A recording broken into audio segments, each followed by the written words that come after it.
La petite Léa, elle a 5 ans et à vrai dire, elle n'apprécie pas vraiment les grands noms et puis elle en connaît peu, juste ceux que lui laissent entrevoir ses yeux, oui, car en vérité, la petite Léa, elle a la vue bien limitée.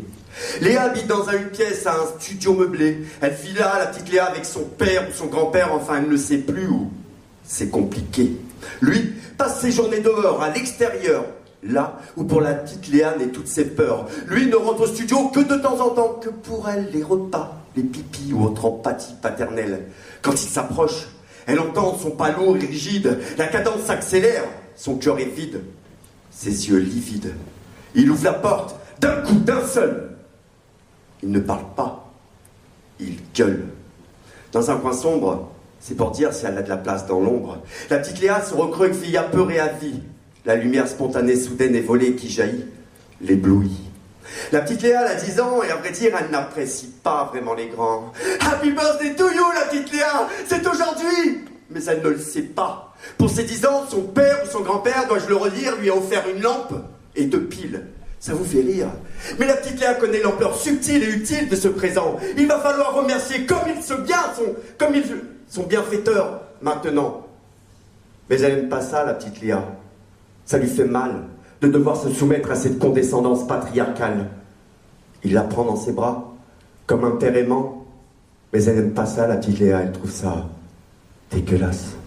Et puis, il a cette odeur permanente et récurrente d'éthanol, car jour de fête ou pas, ça sent toujours la picole.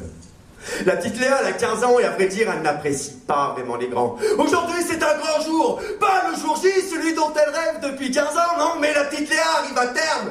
Elle va avoir un enfant. Son fils ou son frère, c'est compliqué, on n'en parle pas, ira directement en enfer, ici-bas. Pas de clinique ou de service public, mais c'est à l'hôpital familial que l'anesthésiste de sa vie lui accordera une péridurale dans un grand jour de bonté avant la césarienne, avant d'opérer. La porte s'ouvre, d'un coup, d'un seul. Voilà le boucher. Le maître d'œuvre commence son ouvrage. Fermez les yeux, égare au carnage. La petite Léa, elle a 20 ans et à vrai dire, elle n'apprécie pas vraiment les grands noms et puis elle en connaît toujours peu, juste ceux que lui laissent entrevoir ses yeux, car oui, en vérité, la petite Léa, elle a la vue bien limitée. La porte s'ouvre, d'un coup, d'un seul. Elle aperçoit la petite Léa dans sa douleur, une jeune femme apprêtée, les cheveux tirés en petit tailleur, le visage enclin à la compassion. Serait-ce le jour du libérable? La crainte est là, elle est palpable. Cette âme est accompagnée d'hommes en uniforme, pompiers ou gendarmes, peu importe le fond, pourvu qu'il y ait la forme.